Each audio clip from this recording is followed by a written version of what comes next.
Looks like we have some people who want to find out about depression. It seems to me that the main problem involving our emotional tensions at the moment is to consider, if possible, the purpose for which we are in this world.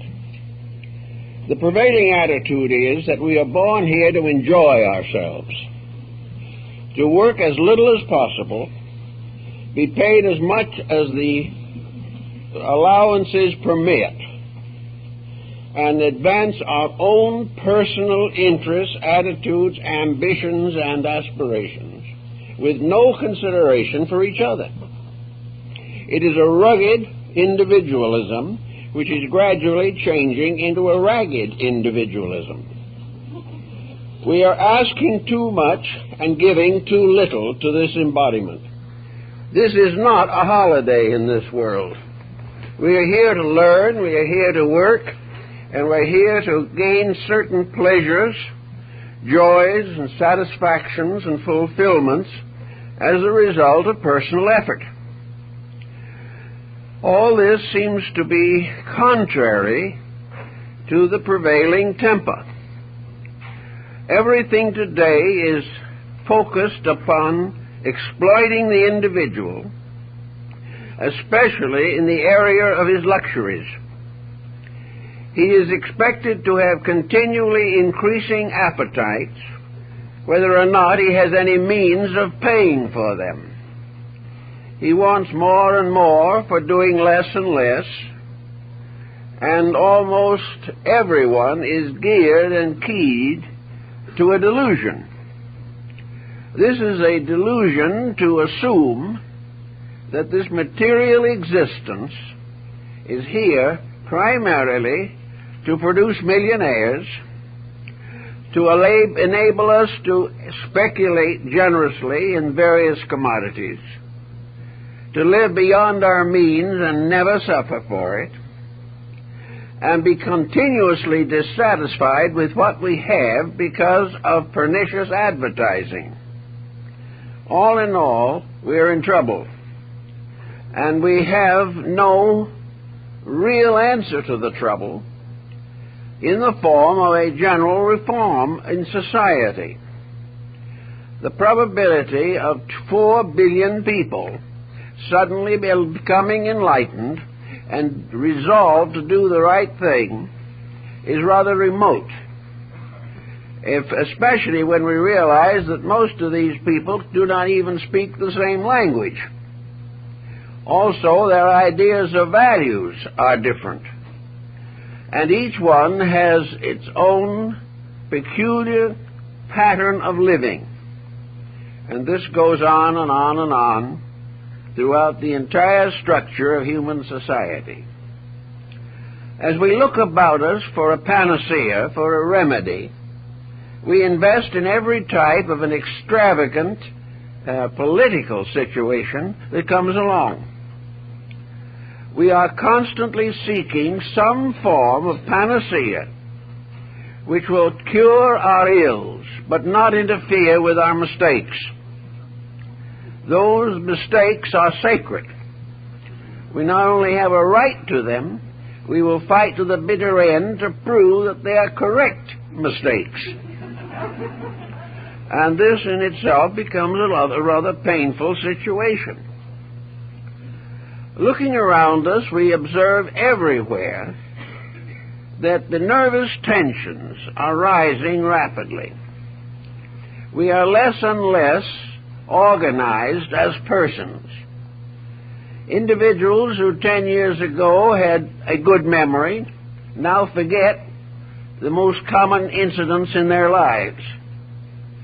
Persons who were satisfied with moderate incomes suddenly find moderation to be a penalty. Those who have for generations been grateful to this earth for taking care of them now resent the fact that it cannot provide them with every luxury that they want. As long as we have a mistaken philosophy of life, we are certainly going to be under stress. The human body is a wonderful thermometer. It helps us very clearly and definitely to discover what is wrong with the temperatures within ourselves. And at this time, fatigue, disillusionment, disappointment, fear, anxiety, dread, and almost panic, these forces are working everywhere in our society. If there is any possibility of correcting the situation, it certainly rests with ourselves. We cannot depend upon our neighbors changing. We have no way of assuring that our public officials will reform their ways. We have no reason to hope that business will suddenly become philanthropic. We cannot change anything in this world with certainty except ourselves. And no one can prevent us from changing ourselves if we so desire. The individual who is tired of complaints, who is weary with the body's reactions to pressure, who cannot afford expensive medications, who has tried 16 different diets and is still overweight, all these people have got to sit down and face the facts of life. They have to realize that we have to have our happiness in our own names. We can be as happy as we are intelligent, and we can be as miserable as we are foolish. Now, how are we going to go after this particular problem? There are several different approaches to it, but nearly all depend upon one essential decision or commitment within ourselves. We must have a sincere desire to solve some of the problems that face us as individuals. We must consecrate our lives to getting out of the dilemmas that are destroying health, happiness, and peace of mind. We are only here for a relatively short time, at least in this embodiment, perhaps 80, perhaps 90 years. Maybe occasionally a few extra years thrown in for good measure. But in this span of time, we must make a series of decisions. From the beginning to the end, we must steer our living with intelligence. When intelligence fails, security fails. How are we going to get this intelligence? Well, for a long time we thought we could get it by education, but this is becoming increasingly doubtful. The trouble with education is that it assists us to adjust to what is wrong, but does not attempt to correct the errors. Therefore, education says the world is as it is. Adjust to it or suffer. Therefore, education gives us various instructions on how to make the best of the bad bargain that we call life. It helps us to have a trade or an art, and whenever something new comes along, education works it over until it becomes obsolete. For a long, long time, we have been training people for special fields of activity which generally cease to be important by the time the training is complete. So all these different situations have impelled us to realize that education is not giving us the internal resource necessary to control ourselves. Education will help us to do the best we can as long as we remain inadequate. Education will also try to get us to get our minds off of our troubles by the hope of executive promotion in business. It assumes that if we know enough, study hard enough, and graduate successfully enough, we can live in reasonable comfort during our present embodiment. This is a beautiful thought, but is not supported by common evidence today. The next point that comes along, perhaps, is religion. Religion tries to explain to us that there are values that are more important than material success. This would be more convincing if so many different beliefs were not themselves developing very selfish attitudes and are working for material success. Actually, the primary contribution of religion is to dedicate the individual to principles, to make him understand why he has to keep rules if he wants to be happy. Religion would also offer him the instrument of faith. He would be able to feel that there is a power in nature working on his side as long as he behaves himself. This does affect and does encourage and does help a great many persons. On the other hand, many who try this method become disillusioned because religion does not work miracles in their personal problems. Philosophy would help if there was any, but philosophy is in a very bad condition at the present time. It is very largely merely a matter, as Voltaire pointed out, of individuals throwing stools at each other. The philosophers are all divided into various groups, most of which are as difficult to reconcile as religious sectarians are. On the other hand, there is something new arriving and arising in the philosophical world, and that is psychology. Now, psychology started out by being a rather bright star of hope and is still a very important approach to the problems of life. Psychology can, in many instances, demonstrate why the individual is in trouble, but it cannot always persuade him to change his ways. Those who are emotionally and mentally depressed are very much like alcoholics. They know that they are wrong, but they cannot break the negative habits. So we have to face the fact that there is no easy way to break a long-established pattern of attitudes.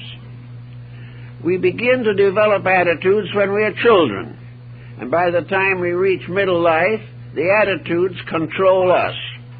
We are no longer able to clearly resist the pressure of our own emotional and mental complexes.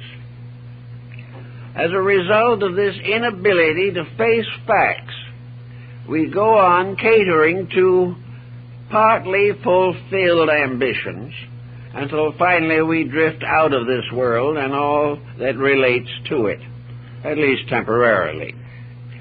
Out of this world, therefore, is another realm of uncertainties. Many persons who cannot live well here, or do not, have a very strong hope that they will do better after death, that somewhere out there is a reward for all of the suffering they do here. Now, the principle of reward for suffering would be pretty serious and pretty substantial if we were not personally the cause of our own suffering.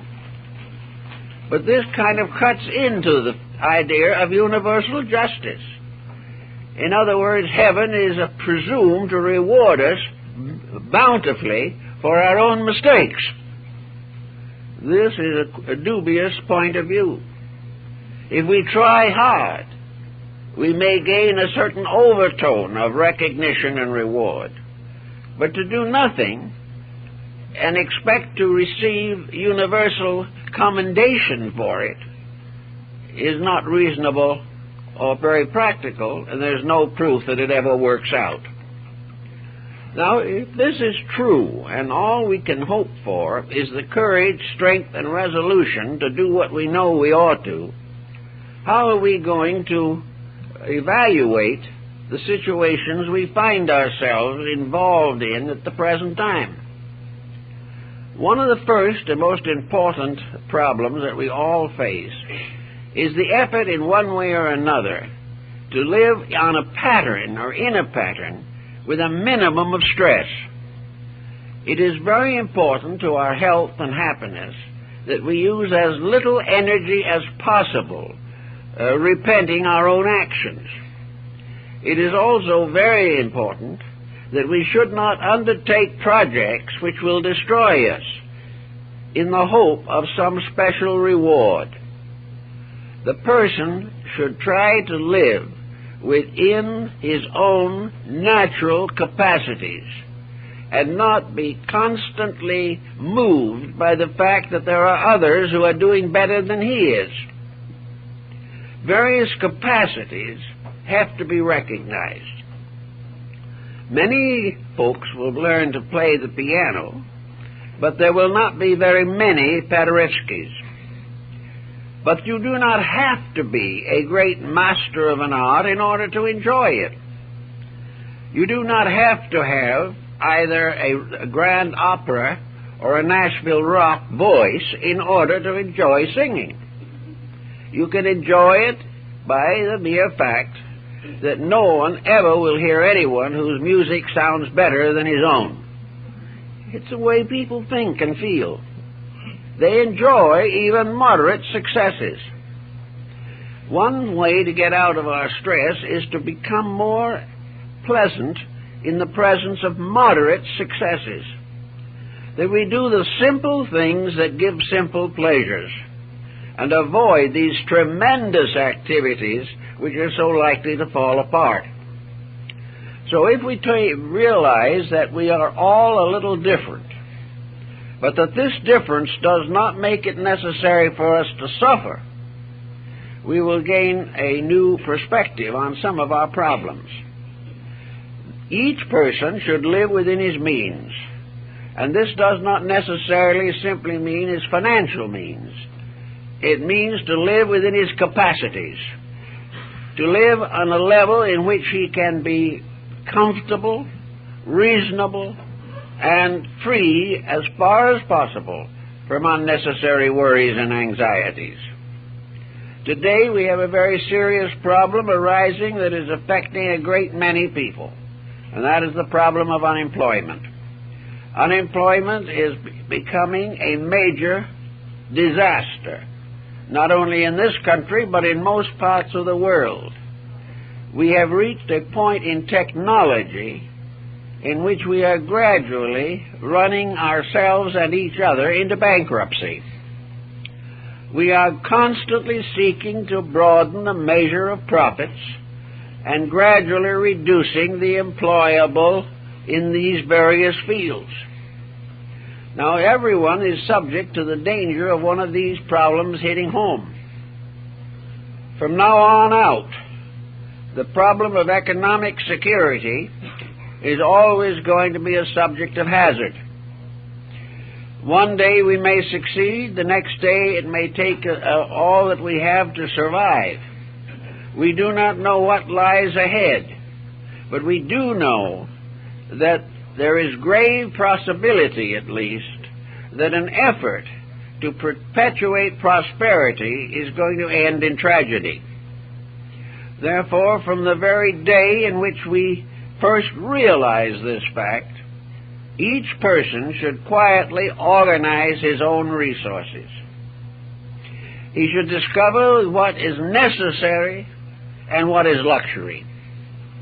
And he should realize that nature did not necessarily intend him to be a glamorous personality. If we are still working and we still have some economic security, the situation demands greater thoughtfulness and organization of these resources. Mental, emotional depression are closely related to debt. And the individual who is in debt is in trouble. Ben Franklin pointed that out over 200 years ago. The individual who buys what he doesn't need, either because his neighbor has it, or because it is fashionable, or because it is a luxury and a labor-saving device that is not essentially necessary. People who spend money in this way are apt to regret it. Now, if they are more economical, they may also have a tendency to tip the economic system into a more moderate relationship with the consumer. It is necessary for business to realize that it cannot flourish by making individuals into bankrupts. That when the individual spends more than he can, business itself is ultimately going to suffer. So if we are employed and we have reasonable securities, and we can perhaps feel that we could splurge, this is an excellent time to realize that splurging is not the basis of happiness. It is really something which will only ultimately contribute to worry and anxiety. Now, if the person is not employed at the moment, and therefore has a problem involving labor unions or involving the curtailments and bankruptcies of various corporations, then it is too late to try to prevent the situation. It is then necessary to do whatever can be done to reduce the pressure and to get into as economical a balance as possible. This very often will result in the loss of luxuries. But if it is in the cause of securities, the individual will have less medical bills if he has fewer luxuries.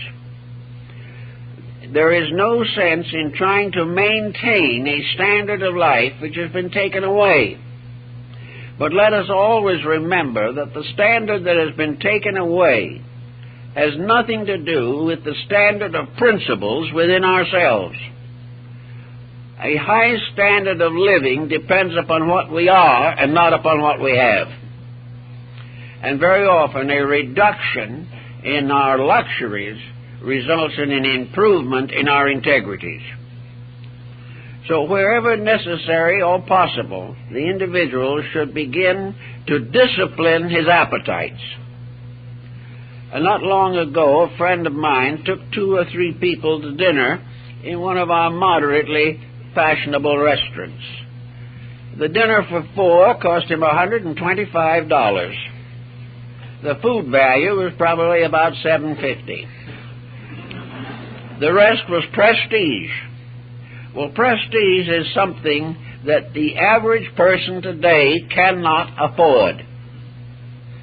It is not necessary for him to retire to a one-arm lunch counter, but it is necessary to be thoughtful and to curb extravagances. And the person who says, I'm going to be extravagant now because I do not know how long I can keep it up, is foolish. The purpose is to move and smooth out a way of life in which there is the greatest probability of being able to live it the rest of your days. And this means a moderate relationship with life itself. It means an ability to cope with probabilities of difficulty and stress. Actually, the theory we seem to be working from largely today is that our principal legitimate expenditure should be for entertainment. This has resulted, of course, in a measure of entertainment which most persons are having more and more difficulty standing. The entertainment field has catered to the worst, and there is no improvement in sight. Extravagant expenditures for modern entertainment is a complete waste of time. This is another problem that people have to face. They've become so accustomed to these matters that they do not think very much about it if they finally decide they would like to pay $100 a month for X picture channels, or would not object to paying $50 a seat for a theater ticket. This type of thinking is going to result in nervous breakdowns for millions and millions of people. You cannot do it that way without worry. And for the moment or two, an hour or two of pleasure, or what you think is pleasure, you may pay with hours of worry and anxiety when you can't make the car payment. All of these matters mean that organization of yourself, the clear understanding of what you need, what is necessary, and what is proper. These things must be given their proper consideration. There will always be somebody in this world that has a little more worldly goods than we have. But it's not at all certain that that same person doesn't have more worldly worries than we have. Luxury is a lovely thing if you don't mind worrying yourself to death trying to maintain it. There are false values of all kinds that are being heavily rewarded, and individuals are taught to believe that these false values are worth sacrificing integrity to attain. But they're not. And it's becoming increasingly evident that we are on a very dangerous path at the moment. Actually, however, there's one reassuring point. It's not as bad as it seems to be. Because, as one man said years ago, the less we have, the less we can lose. It is the individual with great holdings who has great losses. And these great losses remind me of the fact that I was on Wall Street when the 1929 depressions hit, and I saw a man walk out of the New York Stock Exchange, put a revolver to his head, and blow his brains out. Now, we're not doing it quite that way now, because in some way, perhaps, the way things are now, it'd be very hard to hit brains, even with a good shot. The main point is that a quiet approach to life, a moderate approach to life, while it may not be free from all anxieties, reduces them. Reduces them because of the effect it produces in personal living. At that same time in 29, a number of persons reported that having seen their entire holding wiped out in one day, went home and for the first time in years had a good night's sleep. There was nothing more to worry about. Now, if these persons had been moderate in their investments, wise and thoughtful, had not been over-extravagant in their living, they might have escaped this deluge and have had many good nights' sleep because they were never in danger, or the danger was so slight it was scarcely worth considering. We watch each person as the days go along, and we find friends and relatives and acquaintances becoming more and more edgy. No one seems to be very happy about anything, and nearly everyone has a pet peeve as to what is wrong. If we get about 500 people together, each with a different peeve, and they all express what their peeve was, the composite result would probably be approximately correct, because there are hundreds of causes for these uncertainties and these unpleasant reactions. The individual has to be careful, however, that he doesn't manufacture difficulties.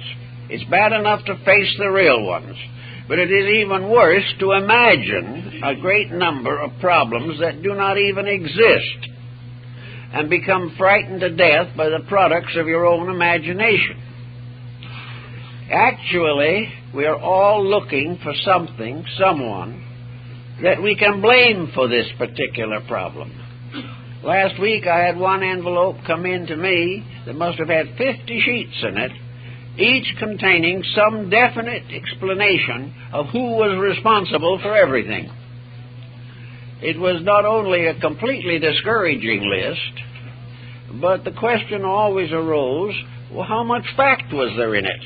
Because actually the various statements were very lightly supported, if at all. For the most part, it was simply blind anxiety blurting out its fears. Well, There is a lot of that these days. Individuals are frightened. Everywhere they turn, they see a conspiracy. Everyone around them is out for something that they have. All around the world, every religion, every political system, every industry, every economy is corrupt and is being used to destroy our peace of mind. It's very, very tragic. But the only answer to it lies in having an indestructible peace of mind. Whatever happens, we will discover, as we have from the past, that the worst does not occur.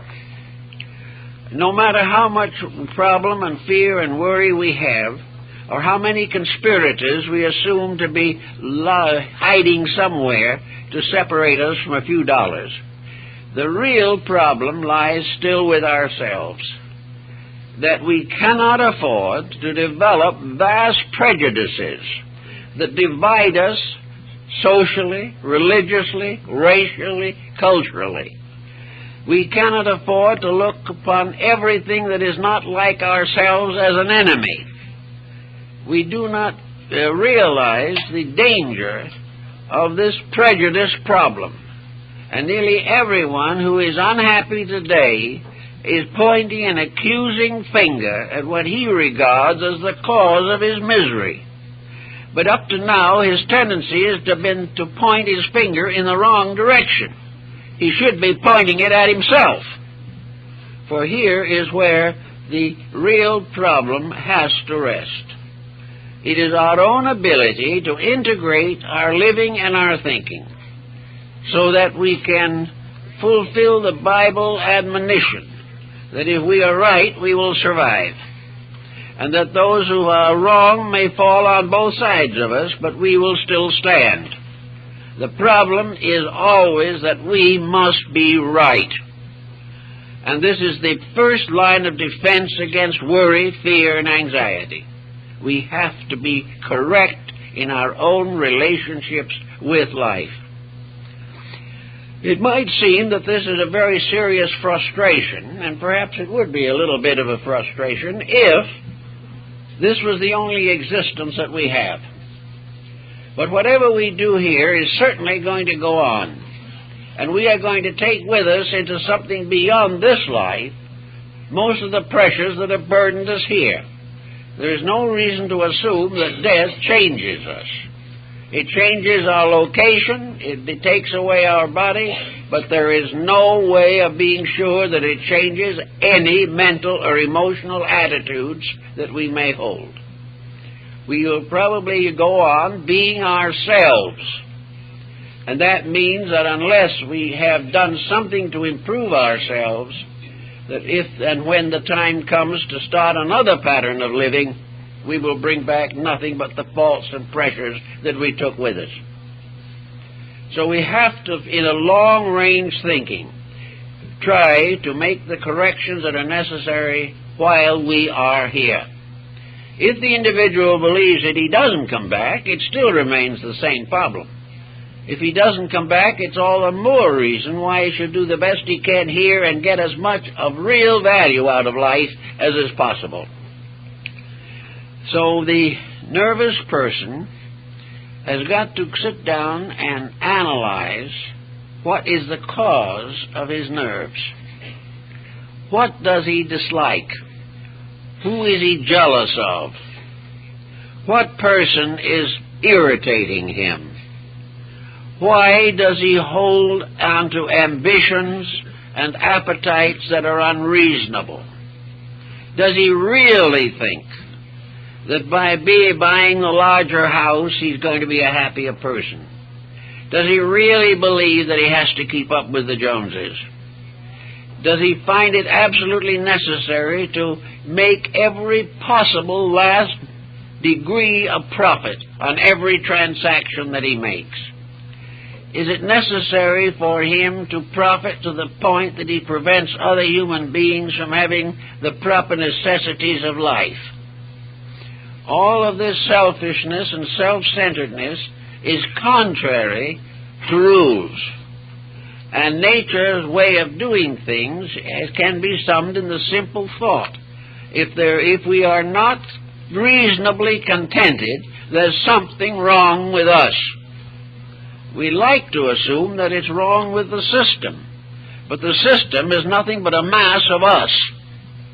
The system is a collective picture of our own personal attitudes on the various responsibilities of living. Out of this also comes a new type of escape mechanism. The individual, not wishing to change himself, has only one way out, and that is to forget himself. Instead of rising above his own weaknesses, he is going to escape from these weaknesses by killing out his own recognition of them. So the person who is nervous or neurotic or depressed goes on to medication. If he is depressed, he may be given a stimulant. If he is overexcited and obviously a paranoid, you can give him one or another form of sedation. Always the idea is not to cure the problem, but to block the symptom. We are supposed to get well by forgetting what we are supposed to do. But instead of having this happen, we finally discover that we are allergic to the medication and ultimately kill ourselves in the effort to avoid thinking. Also, there is the alcoholic. There is all the different type of escape mechanism. We find people who are living in a very unpleasant, unrealistic, and unmoral way simply to escape the problems of life. Another thing that is very important, and I notice a lot of people seem to be struggling with it, and that is, what is the person doing actually to improve his own mental existence? What are his interests? What does he do to make a better life that will solve some of his problems? He comes home. It's been a hard day at the office, or it's been a hard day somewhere. Or it's been a day in which there was very little work but a lot of anxiety and irritation. So he comes back. What does he do? Turns on the television. And he's going to live with the television and probably get an indigestion from the television dinner. But he is going to watch probably about the lowest level of entertainment that has ever afflicted the American people. He is going to go through all of the murders, all the rape and carnage, all the space wars, all kinds of dramatizations, real or unreal, about all the unpleasant moments of history, and a careful program of destroying and disintegrating the reputations of famous persons. This is entertainment. Or, being a nervous and sensitive man, he might go into rock, which will guarantee that he will be in the jitters for the rest of the evening. Nothing doing. Nothing is happening. Where is any effort to become a better person? The idea is to slowly drift through this life without noticing it more than necessary. The individual makes no effort to make his homes any kind of a place of securities, and if one person tries desperately, the rest of the family is probably against him. Everywhere the emphasis is upon mental indolence and emotional agitations. It's become now almost indispensable to our emotional lives that we watch murder, rape, and carnage. It's the only thing which we react to. Every phase of our life is being slowly lowered by the fact that we have made no demands upon ourselves to the fulfillment of our own resources. We are perfectly willing to drift from here to there without any more thought than is absolutely necessary to get across the street in a heavy traffic hour. Sometimes we don't make that. Now, we have a mind, which is supposed to give us all kinds of possible usages.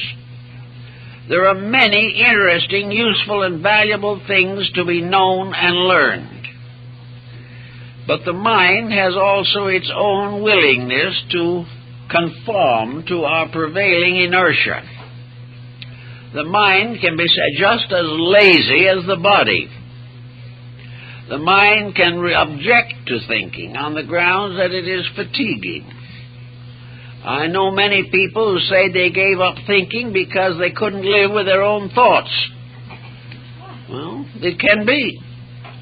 Because if you use the mind simply, without discipline, without direction, and without motive, it can spend its time wandering through a maze of inertias and inadequacies which are worse than nothing. But the mind is there, and everyone can grow and use it. And the time spent in using the mind properly can be saved from the complete waste of mental energy and the corresponding danger to the nervous system. The person who is thoughtful is not going to be nearly as panicky as the thoughtless. And the less organization we have, the more subject we are to adverse crises of one kind or another. If we do not run our lives, circumstances will treat us like a heavy storm will treat a small ship.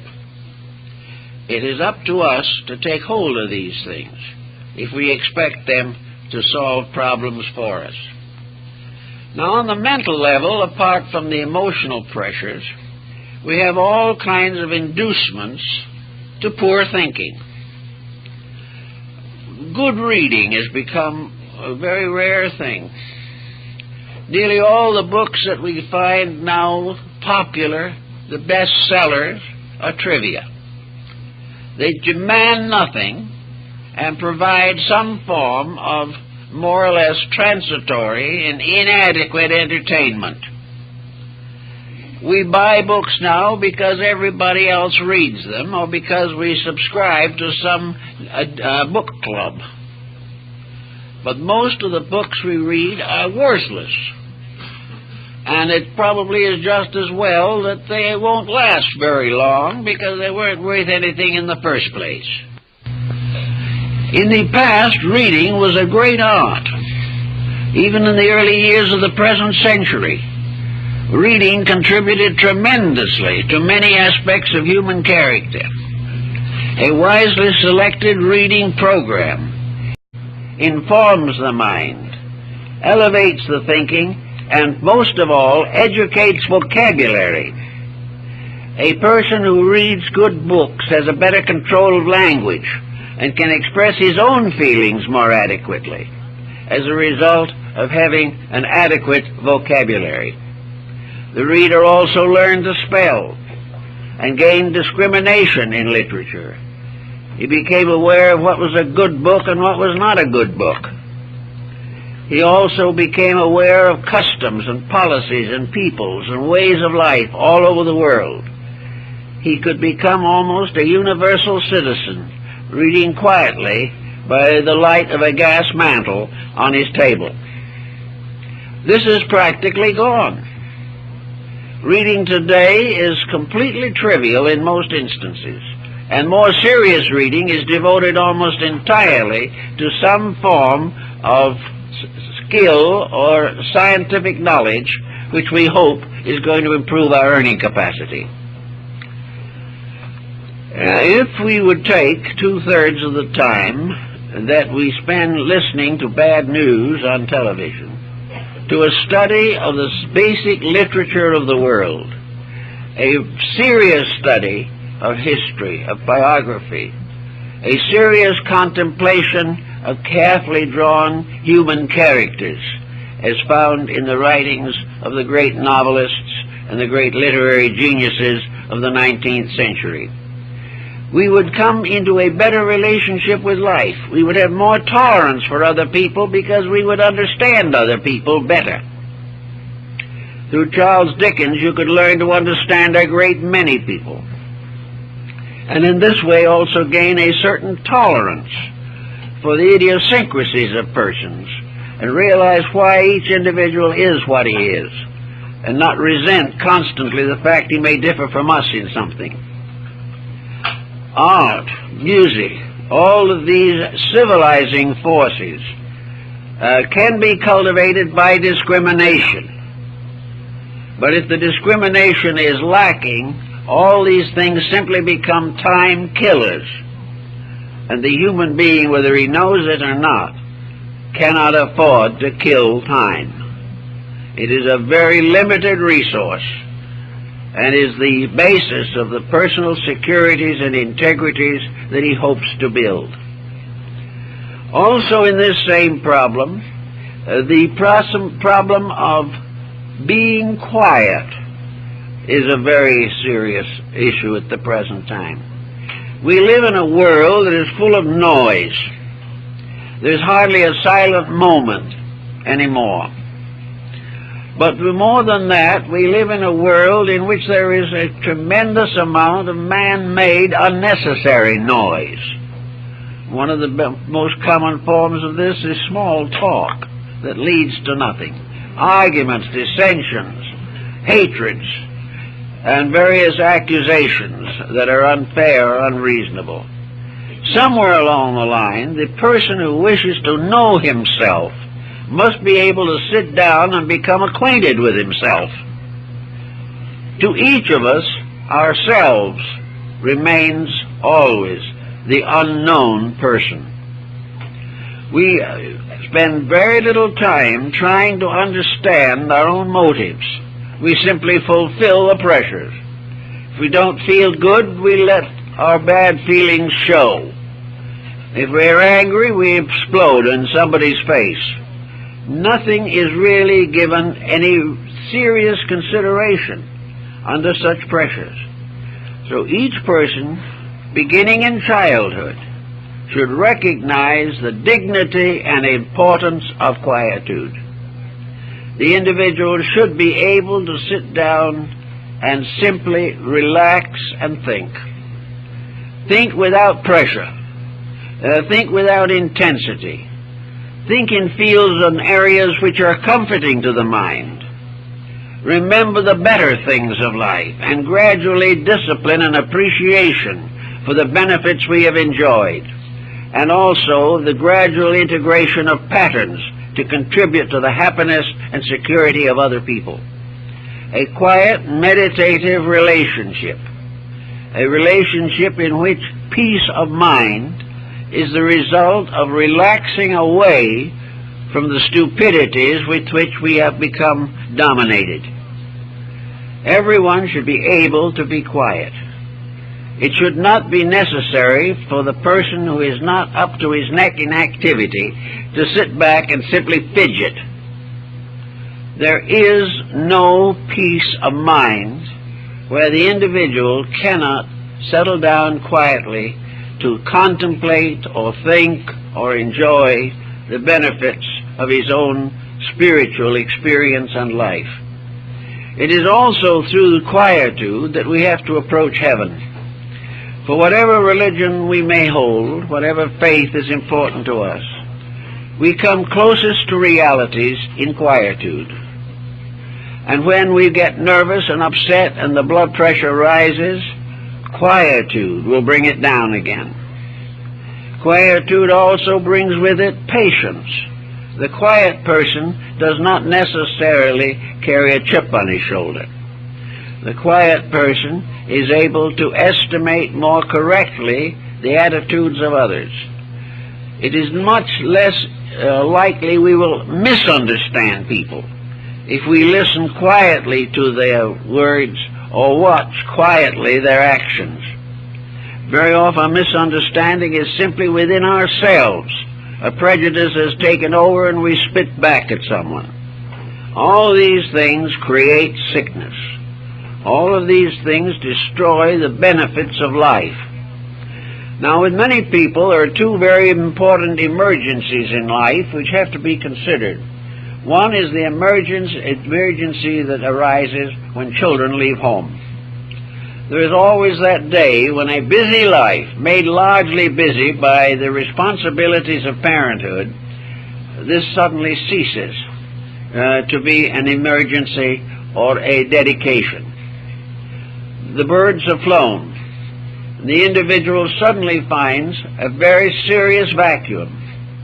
He has no longer the responsibilities, the anxieties and worries of parenthood. There is suddenly an empty nest and people who are unable to face it. They do not know what to do with themselves. And very often the untrained, undisciplined mind has a tendency to sit back and contemplate its own deprivations. Very often it will contemplate why the children shouldn't have married the persons they did marry, or why have they not continued to write home every day, and why do we only hear from them when they want some money? Why are all these things suddenly brought to our attention, bringing about a feeling that we were never appreciated, that we have been left alone, we have given everything and gotten nothing, and on and on and on and on, until we can dissolve in a noble example of self-pity and go on sedations as the only remedy. Now, lots of people do this. They just cannot face the fact of life as it really is. They cannot say with cheerfulness, I have finished a responsibility and now my life is my own. The reason they do not want a life of their own is because they never had one. They do not realize that maturity implies the need for a personal existence. That things that perhaps were not possible due to the responsibilities of family had to be passed over. But now at middle life, it is possible to pick up all these threads and do interesting and important things. But if the mind simply will not rise to this occasion, then there are all kinds of false activities created, and we never fool ourselves with time-killing diversions. Unless we are really doing something worthwhile, we know it. And at that time, it is very necessary to think seriously of starting a second career or carrying on an early one. If at this time we have some leisure, some freedom from responsibilities, it may be that we should advance our education. But we should certainly do something that is intense enough to get our minds away from ourselves, so that we are no longer neglected parents, but are now adventurers going out in a pattern of personal accomplishments. A number of persons have made wonderful lives by simply picking up important threads when the responsibilities of the family these responsibilities were lightened. Also, do not transfer all of this wasted energy and time on grandchildren. Do not spoil the grandchildren. Do not try to fill in by taking over their lives. Think always in a term of a life of your own. This means that sometimes you may be very helpful to the grandchildren, but do not let them take the place of children as a center of interest and an excuse why you should not do any thinking of your own. Now, the second emergency that comes along is the emergency of retirement. This is sometimes one of the most difficult of all, and that probably the difficulty is very largely to be faced by the wife. The man is suddenly home all the time, and it was bad enough when he was home at weekends. Now he is nervous, unsettled, and does not know what to do. He does not know why he is suddenly deprived of all of the original incentives of life, because in the course of his business career, he practically forgot or neglected his own personal survival. He was part of a machine of some kind, and when the machine was turned off, he was left. Now, this in itself is always a matter of concern. A number of persons have found that it was possible for them to develop a third career, or at least a second successful one. There are many persons in their 60s who have suddenly found themselves fulfilling many of the interests and attitudes of earlier life, things that were frustrated or not possible.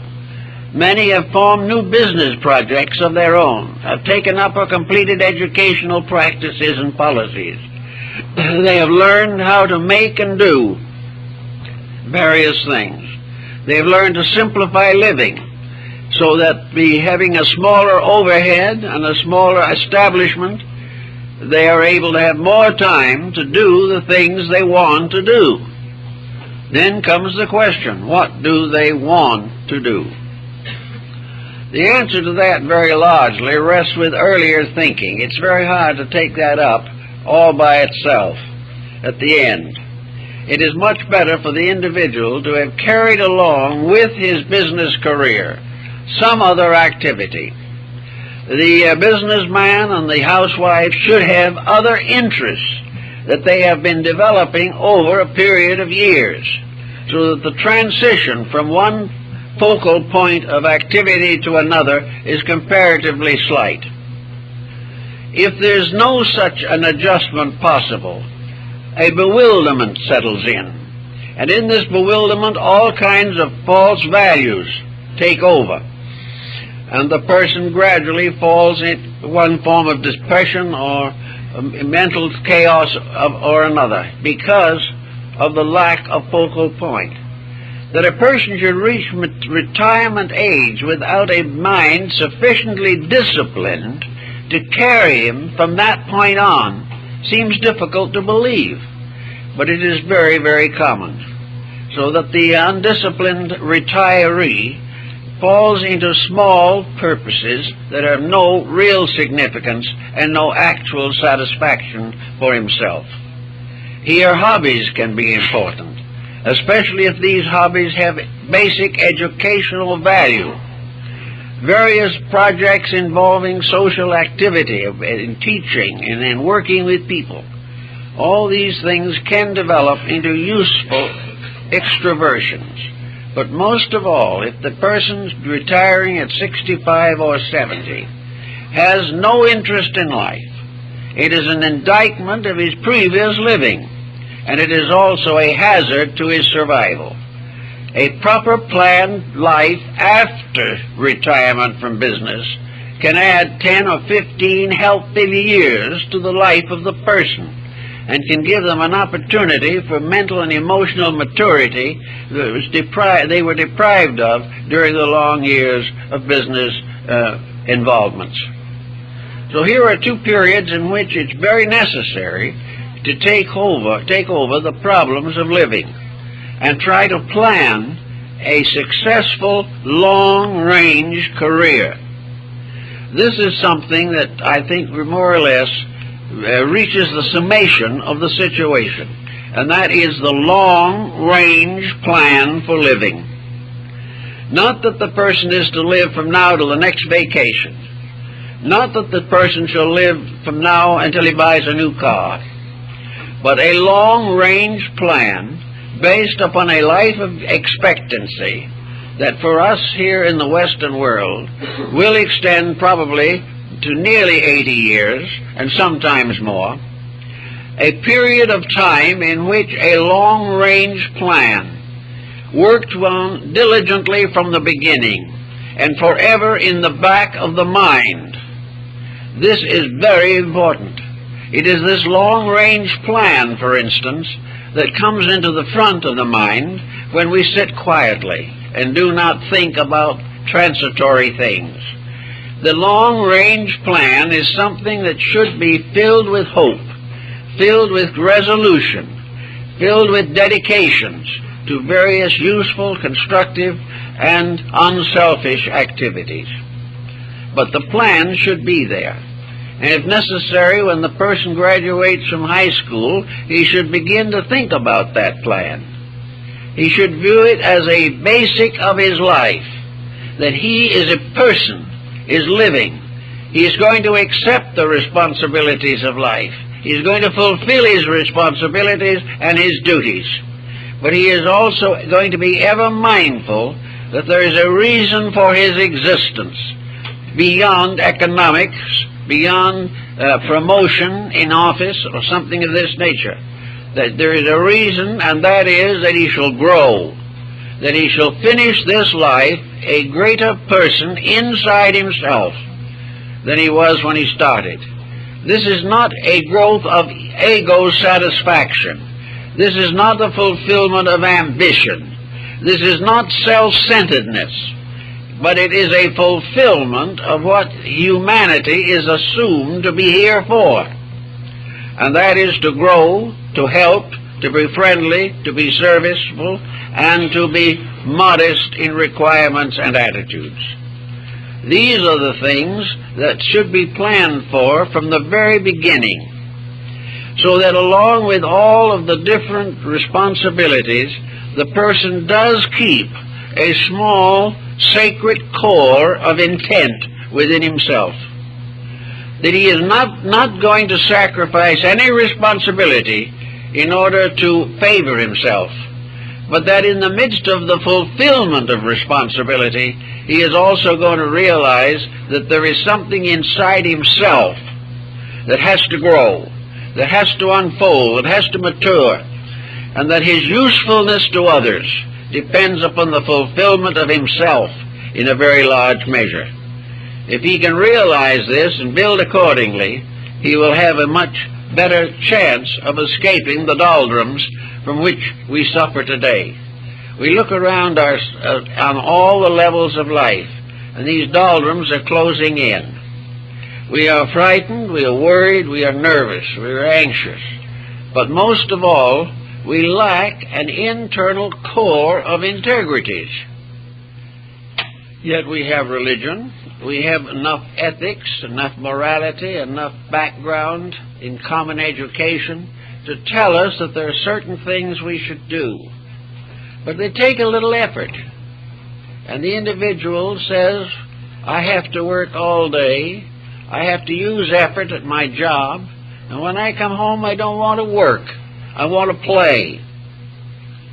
Well, it's all right, but there's no reason why we should not play creatively. There is no reason why our recreation should not be enjoyable and useful at the same time. Because actually the final fulfillment of pleasure is the accomplishment of some kind of good that is going to enhance or increase the value of our participations in life. So that there is no reason why we cannot enjoy growth as well as or better than we enjoy escape from labor. Now in the same problem, we find people in these difficulties are very often inclined to drift along. Now, there's a very narrow line of demarcation between an attitude and an affliction. The individual who holds wrong mental and emotional attitudes long enough will finally develop a chronic form which may progress into something extremely undesirable.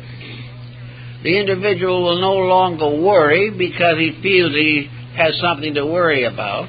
He will worry because he can't help worrying. The problem is no longer important. It is becoming a mechanical process. Also, a neurotic gradually can drift into a psychotic.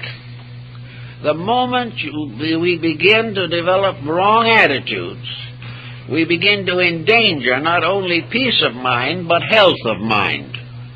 We become very close, perhaps, to mental disease. But the same is true of emotional disease. Very many people who in one period or another in life fall into the problem of a psychosis are persons who from the beginning of life never controlled themselves. They are persons who from the beginning had certain attitudes which were difficult. Most children growing up have at least one difficult attitude somewhere in their makeup. If this is not worked with, if not corrected, if no one does anything about the difficult attitude, it may linger and never appear in any major way, but it may, under adversity, come out with a torrent of pressures. The child who has always been dictatorial can become a dictatorial adult. A dictatorial adult will always finally face another dictator stronger than he is, and the result will be a collapse. We cannot allow any undisciplined attitude to take over. We have all kinds of beliefs, but these beliefs finally become finalities. You take a person who is very worrisome on some subject, and you say to that person, what is the foundation for your worry? What have you in the form of evidence, actual evidence, to support your anxiety? And very often the person has no direct answer. He's worrying because everybody's worried. He's worrying because the world's in a mess and everyone knows it. And he goes on with these generalities. But he does not have any clear indication or any clear process to explain his own attitude. It's just a generality depending largely upon the conduct of other persons. So under these circumstances, it is very important that the person shall take over an attitude the moment he finds it arising within himself. One of the simplest attitudes that we have to work with is prejudice. Now, to many people, prejudice is loyalty.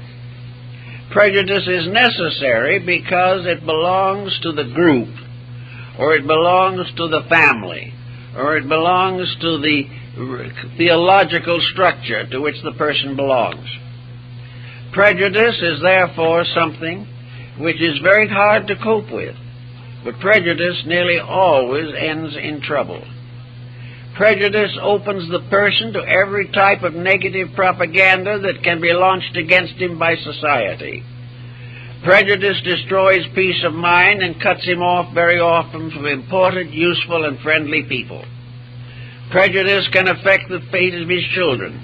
It can affect everything, his job, and everything that relates to his life.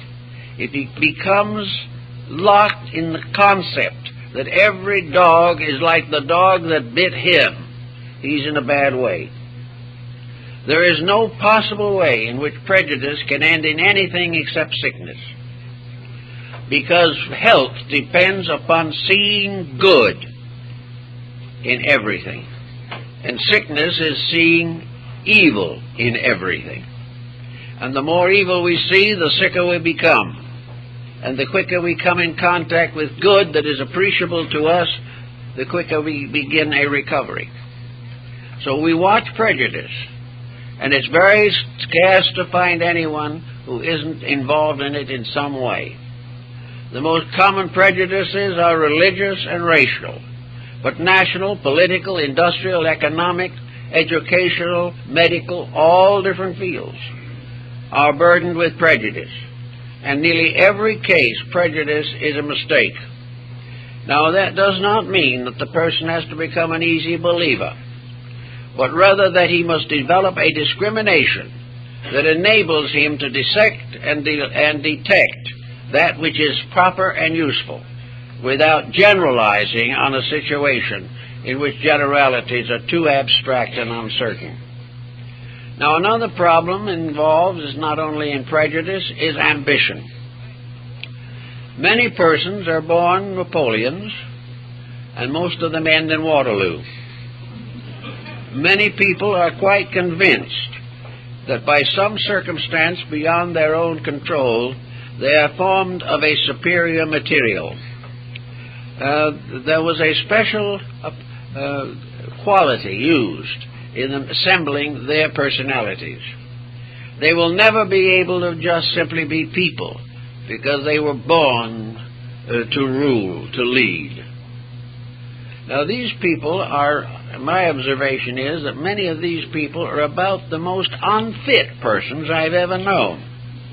Instead of this prejudice being an expression of a great capacity, it is simply pure egotism. They are simply self-centered, and overwhelm everything around them with the importance of their own attitudes, which are not important usually. And as a result of this, a great many of these highly ambitious people become utterly frustrated. They will never be satisfied with moderate success or moderate achievement.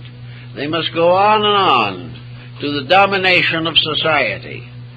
People of the caliber of Hitler, Mussolini, Napoleon are examples of this tremendous drive, which ends in tragedy to themselves and disaster to the world.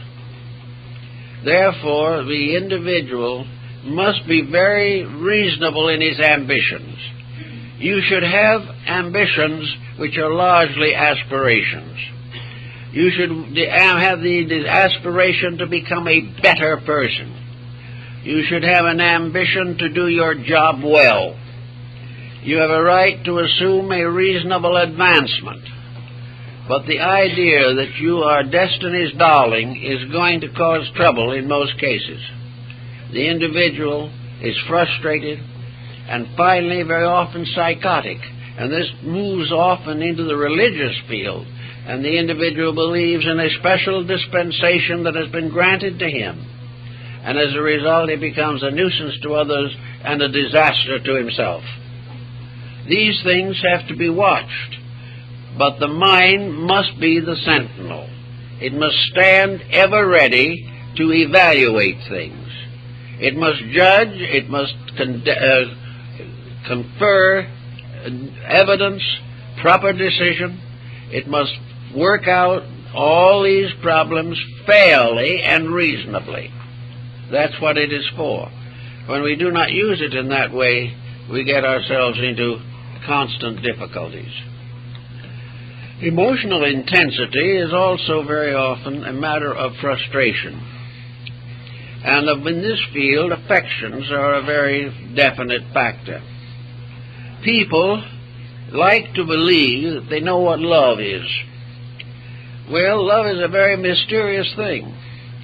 People have been trying to find a definition for it from the beginning of time. And I believe, if I remember correctly, it was Voltaire who said on one occasion that the best definition he knew was that love was an itch in the heart where it can't be scratched. But very few people can really give us a mature definition of love. Love is usually, as St. Francis de Assisi pointed out, is the bestowing of an affection, not the demand for it. The individual who gives an honest affection fulfills love in the best possible way. But the individual who loves himself better than the persons around him, and who is always finally in love with his own interests, his own attitudes, and his own emotions, can be a very sad character in the course of life. Love is something that requires a great deal of thought, or it can ultimately lead to the greatest despair, to emotional and mental distress that is almost beyond calculation. Love brings with it suspicion, which is very serious. It brings with it jealousy. All kinds of negative emotions and attitudes spring up. And everything then depends upon the internal adjustment of the emotions. Love asks nothing and gives all. And when it begins to ask a lot and give little, it has ceased to be a normal affection. And the individual who believes that normalcy requires jealousy or hatred is simply wrong. Love is a fulfillment. It is an ennoblement. It is a dedication of self to the service of something greater than self. Love of God is the service of that which is the supreme greatness. Love of religion, in the sense of our Christian faith or any other religion, is that a love is strong enough to make a dedication of service, that it is strong enough to cause us to change ourselves for the good of others. And where this type of emotion exists, you can work with it. But where love is a constant self-centeredness, We have people all the time who have had a disappointment in love, and 50 years later the embitterment continues. Everything in life has been ruined by the infidelity of a person. Everything has been made terrible because we have a thankless child. All kinds of attitudes contribute to a gradual development of neurosis, in which we do not realize that the entire emotion of love is controllable by ourselves, and that it is controlled best when it gives most and demands least. If we can also then transmute problems, we are in a better way toward solution. Wherever a difficulty arises, it can be transformed from a disaster into an achievement. It is very definitely true that everything that hurts us most has a lesson that will make us better. We will find that in the meeting and mastering of circumstances, we gain the greatest consolation in the world. The person who has a right to be happy, and is really happy, is not the one who has never had tragedy, but one who has transmuted tragedy into soul power. Tragedy should make us greater people, make us deeper, wiser, more loving, more understanding. Then it is a contribution to our good. If it ends only in embitterment, we have lost everything. So inside of our own natures, we have to sometimes, some way, evolve an understanding of the values that are emotional and mental sources of security. We all have a right to be thoughtful. We all have a right to have certain minor anxieties if need arises. But we should always have an anxiety that is pointed toward a solution. Whenever a problem arises in our lives, our first reaction should definitely be, what does this problem mean to me, and how can it make me a better person? If we can always think this way, we're not going to become neurotics. We are only going to become not neurotic if we believe that experience is unfair. But actually, what we think is unfair is challenge. We are here to grow. If we grow, we are happy. If we resist growth and fight against it, then misery sets in. So it's always best to try to transmute and transform negative aspects of personal attitudes into constructive ones by a simple action of the will. No great big fight, no tremendous struggle against everything that is inside of us, but simply a realization that we're here to learn, that if we can learn happily, we will be happy. If we cannot learn happily, we will be unhappy. But regardless of our attitudes, nature says we will ultimately learn. So it is best to do it joyfully in the first place. Now, there are times when it's not going to be easy, but if we are really sincere people, if our religion is more than simply a creedal denomination, if we really believe in the integrities of life, if we actually feel convinced in ourselves that we are part of a benevolent plan ruled over by an all-divine power, then we can take these problems and work with them, and by working with them in a reasonable manner, solve them. And by solving them immediately as they arise, we can go through life without scar tissue in the subconscious. We can go through life without developing a series of mental and emotional infirmities which will become worse as we grow older, when we will have ever greater need for peace of mind. We can have it if we earn it. But as the Arabian Nights said, their happiness must be earned. The individual to be happy must keep the rules. The individual to be healthy must obey the laws. And a person who allows his mind or emotions to go to seed is bound to have trouble.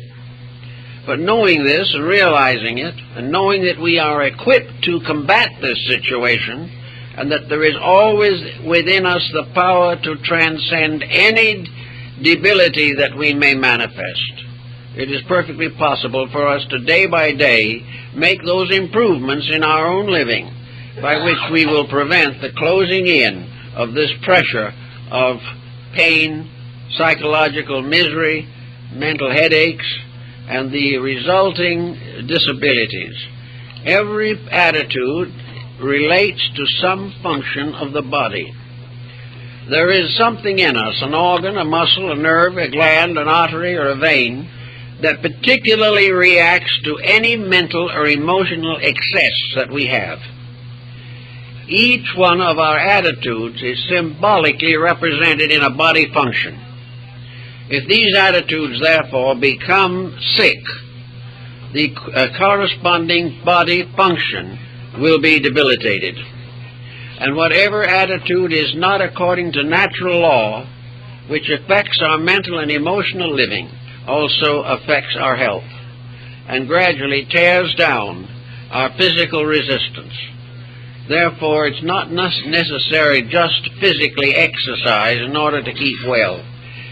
Jogging will not solve the emotional, mental problems. But mental and emotional jogging, an effort to exercise the faculties and emotions constructively, will help us to maintain health. The body will take care of itself reasonably well if the mind and emotions do not sicken it. So if there's anything wrong in the body, try, at first at least, to work with the emotions and mental attitudes. And if it's no longer possible to prevent the situation, then realize the tremendous dynamic advantage of adjusting to it constructively, idealistically, and hopefully, with strong faith and optimism concerning the immutability of growth in nature, and that in the end all things will come out well. Well, time's up, folks.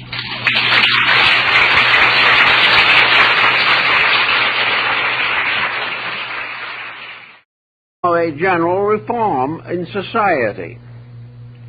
The probability of 4 billion people suddenly becoming enlightened and resolved to do the right thing is rather remote, especially when we realize that most of these people do not even speak the same language. Also, their ideas of values are different, and each one has its own peculiar pattern of living. And this goes on and on and on throughout the entire structure of human society. As we look about us for a panacea, for a remedy, we invest in every type of an extravagant political situation that comes along. We are constantly seeking some form of panacea which will cure our ills, but not interfere with our mistakes. Those mistakes are sacred. We not only have a right to them, we will fight to the bitter end to prove that they are correct mistakes. And this in itself becomes a rather painful situation. Looking around us, we observe everywhere that the nervous tensions are rising rapidly.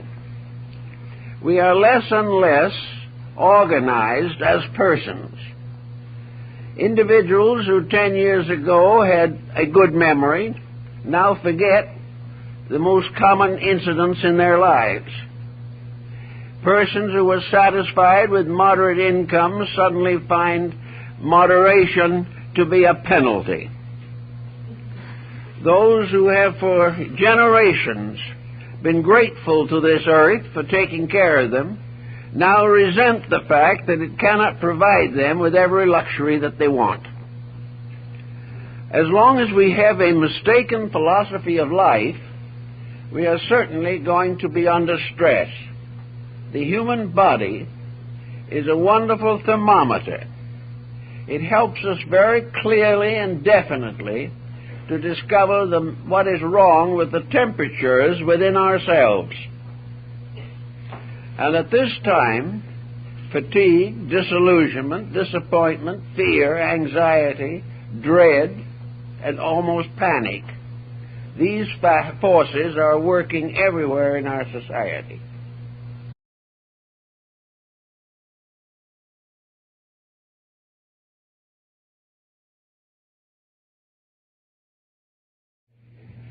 Well, looks like we have some people who want to find out about depression.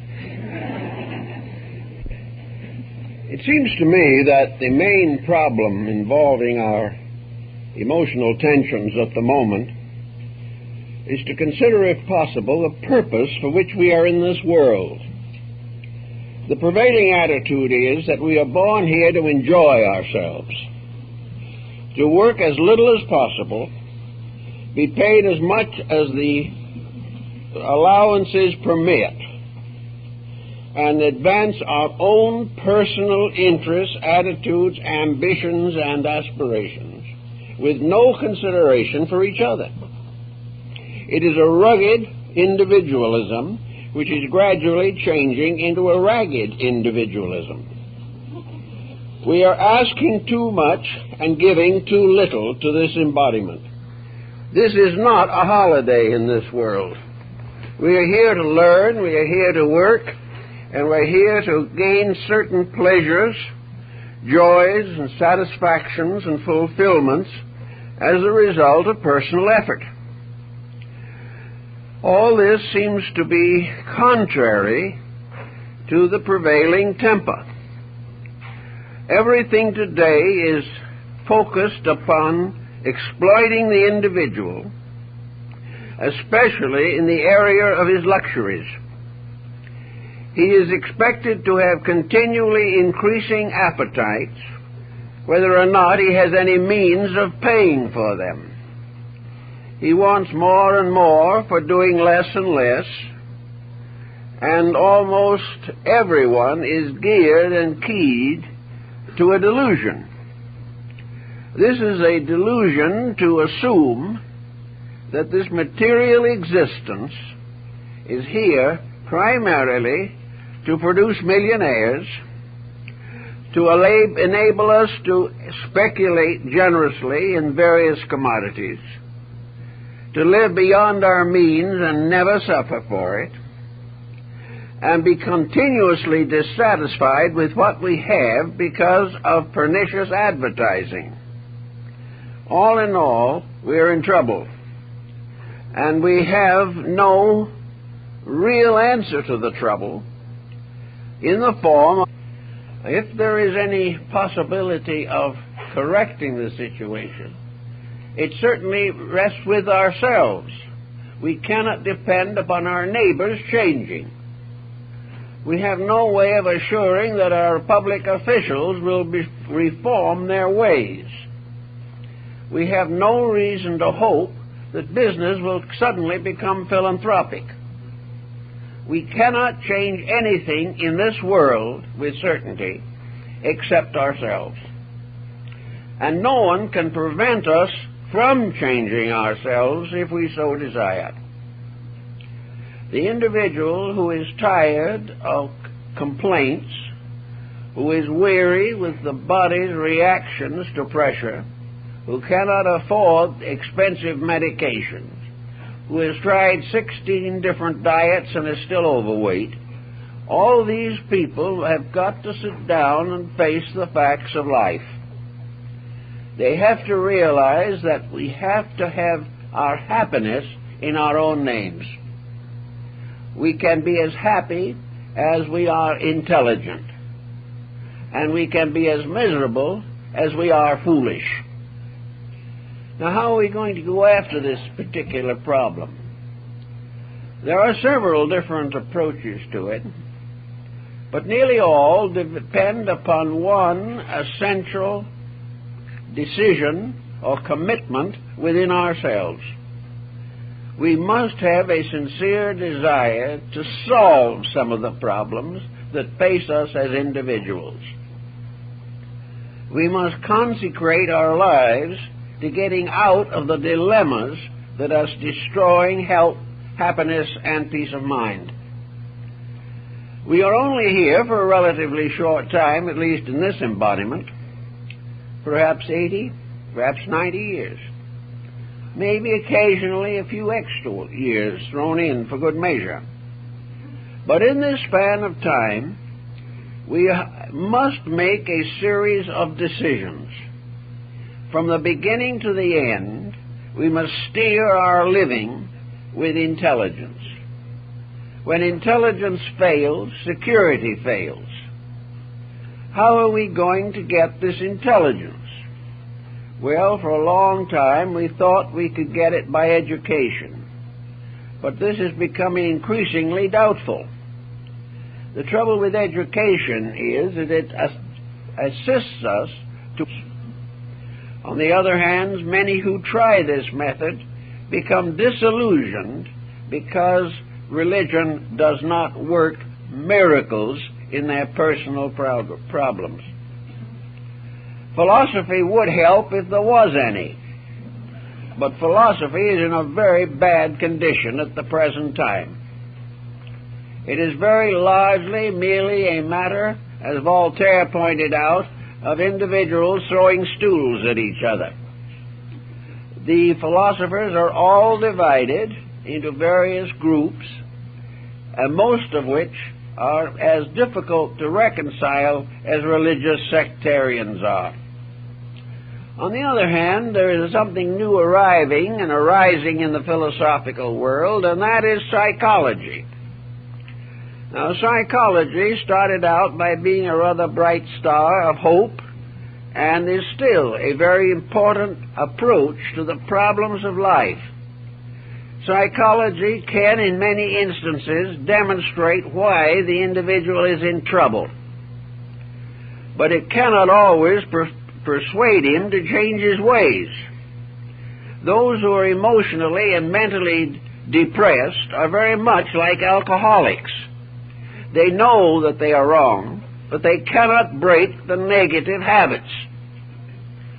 So we have to face the fact that there is no easy way to break a long-established pattern of attitudes. We begin to develop attitudes when we are children, and by the time we reach middle life, the attitudes control us. We are no longer able to clearly resist the pressure of our own emotional and mental complexes. As a result of this inability to face facts, we go on catering to partly fulfilled ambitions until finally we drift out of this world and all that relates to it, at least temporarily. Out of this world, therefore, is another realm of uncertainties.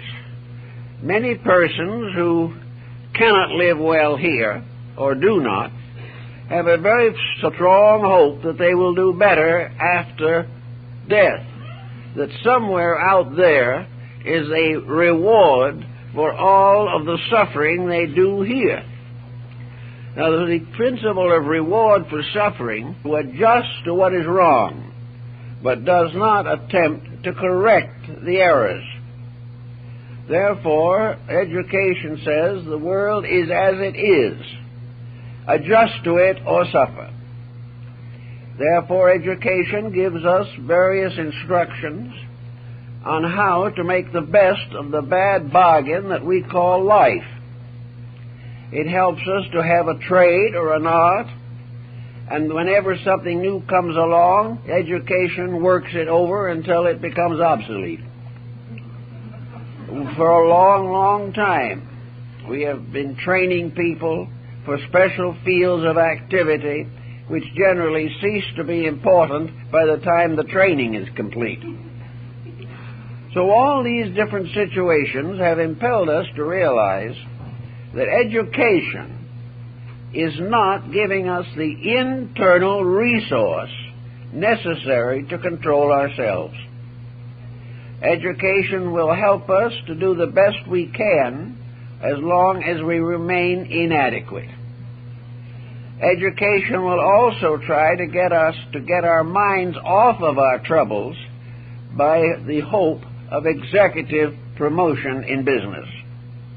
It assumes that if we know enough, study hard enough, and graduate successfully enough, we can live in reasonable comfort during our present embodiment. This is a beautiful thought, but is not supported by common evidence today. The next point that comes along, perhaps, is religion. Religion tries to explain to us that there are values that are more important than material success.